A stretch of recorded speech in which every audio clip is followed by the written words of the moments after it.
So things seem to be improving rapidly, but just as quickly, some of the lines are becoming increasingly blurry. Like, how do we know it's safe to resume normal activities normally? Can we ditch the masks? How normal is this new normal going to be? Here to help us out is Dr. Bud Lawrence, the medical director of Henry Mayo's emergency department and chairman of Henry Mayo's COVID-19 task force, and given his regular Facebook Live Q&A updates, fellow broadcast veteran. Dr. Bud, welcome. Good afternoon. Thank you so much for having me. Of course. How often are you guys doing these Q&As? We were doing them once a week. Things have tapered down now that COVID has become much more under control. So now it's just sort of as needed. Right.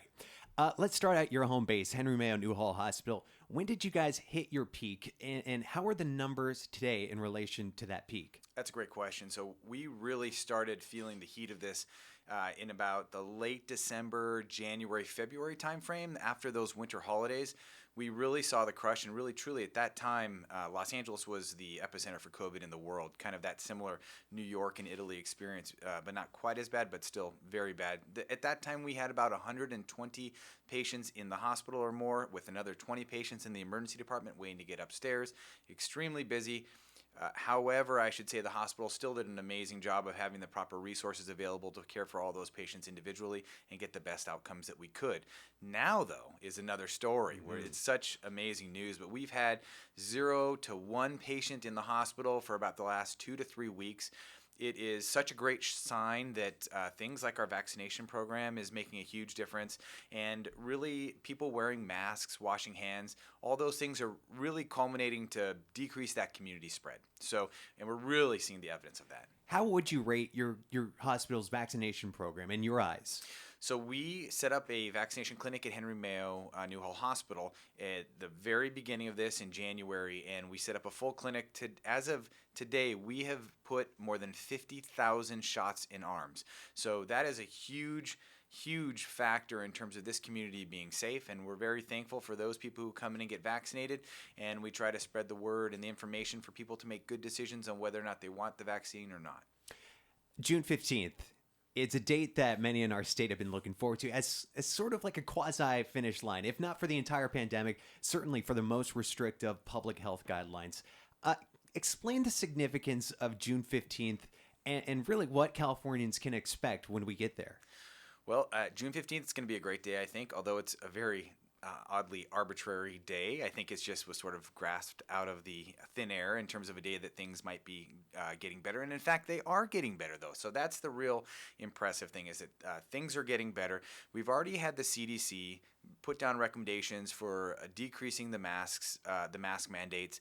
I think it's a very important point for your listening audience to know that just because the CDC says something doesn't mean that that's what's going on in our state, and it doesn't mean that's what's going on locally, and further, it doesn't mean that could be what's going on in individual businesses. So on June 15th, we're looking for the state to accept the CDC's mask mandate de-escalation. So that would mean that people who are vaccinated have many more freedoms in terms of not needing to wear a mask, but it still varies potentially by county. It still varies potentially by institution, like restaurants and things like that may still ask you to or require you to wear a mask. So you've got to really pay attention to what's happening in your personal bubble, but good news coming in terms of decreasing mask mandates. I've heard the term shift from herd immunity, now it's community immunity, right? And with to your point about masking, the CDC has so far said that you can join with close personal friends who have been vaccinated. I consider you now a close personal friend since we are in the same room. The door is closed. That's right. And neither of us have masks because we have been vaccinated.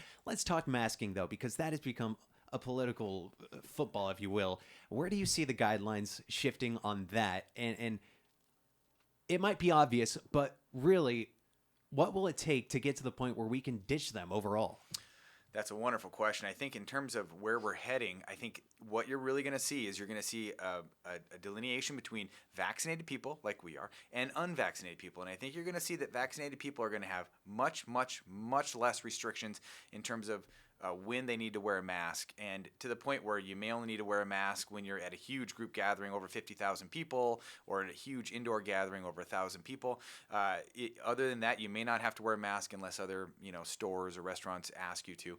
So I think that really what you're looking at is making kind of maybe pushing people to get vaccinated, really, to get those additional freedoms, particularly with things like travel. Hopefully at some point that will be impacted.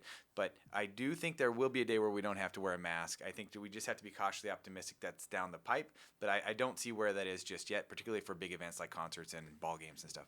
Dr. Bud Lawrence, the medical director of Henry Mayo's emergency department, chairman of the hospital's COVID-19 task force. To that point, and I hate when people say to that point, so I don't know why I'm doing it often, but I was at the Laker game on Sunday, and it was a so-called vaccinated section, and even then, Dr. Bud, even then, it was like 50% capacity, and this is the playoffs, and I'm looking at other arenas, and they're full, and it was a weird vibe.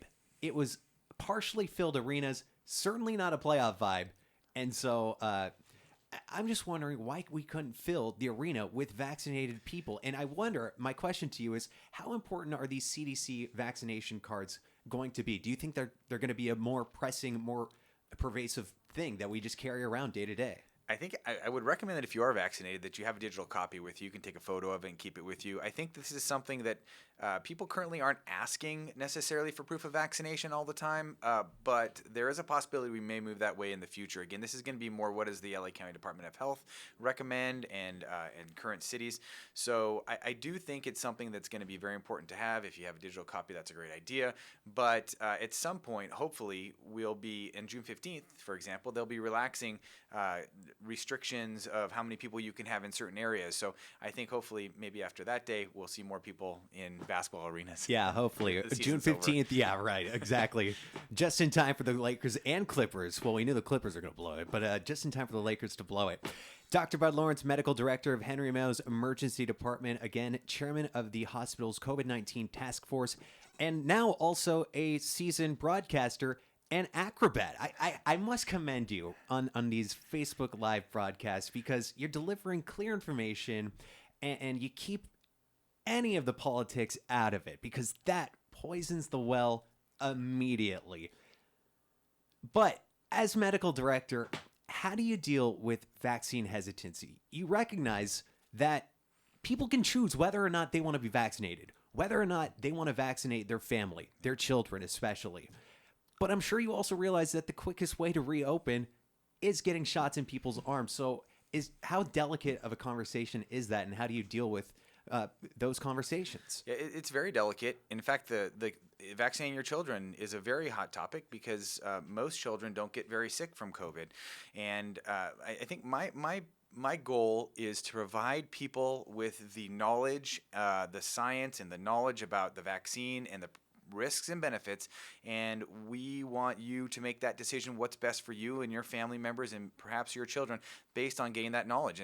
And I wouldn't use myself as the only source. I'd look at the CDC and LA County Department of Public Health, and one of the things I recommend continuously is talk to your physician. Most people's physician, I think all physicians now, have become COVID experts. They've learned so much through this pandemic that they're a great resource. So talk to your physicians about pros and cons of vaccination. And I think that giving people that information will allow them to make the best decision for them. If it's got a .gov at the end of it, right, then I would trust that source more so than your friend on Facebook. That's right. Caution with the social media stuff. I think that's even...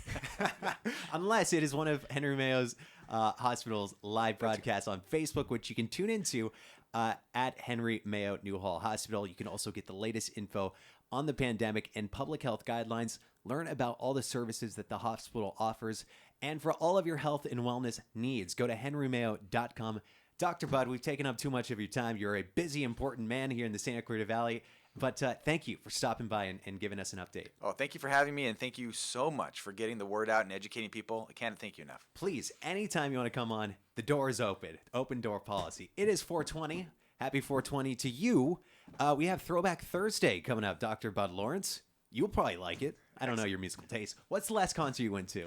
Oh, I don't even ever go to concerts. Are you not a concert guy? No. Really? Yeah. What's like your big event? Like, what have you missed the most during the pandemic? You know, the biggest thing I miss the most is being able to meet freely with people because I don't really go to a lot of big events. I tend to watch things on television. So just being able to freely be with whoever you want to be, that's what I'm looking forward to most. Me too. Dr. Bud, again, thank you for coming in.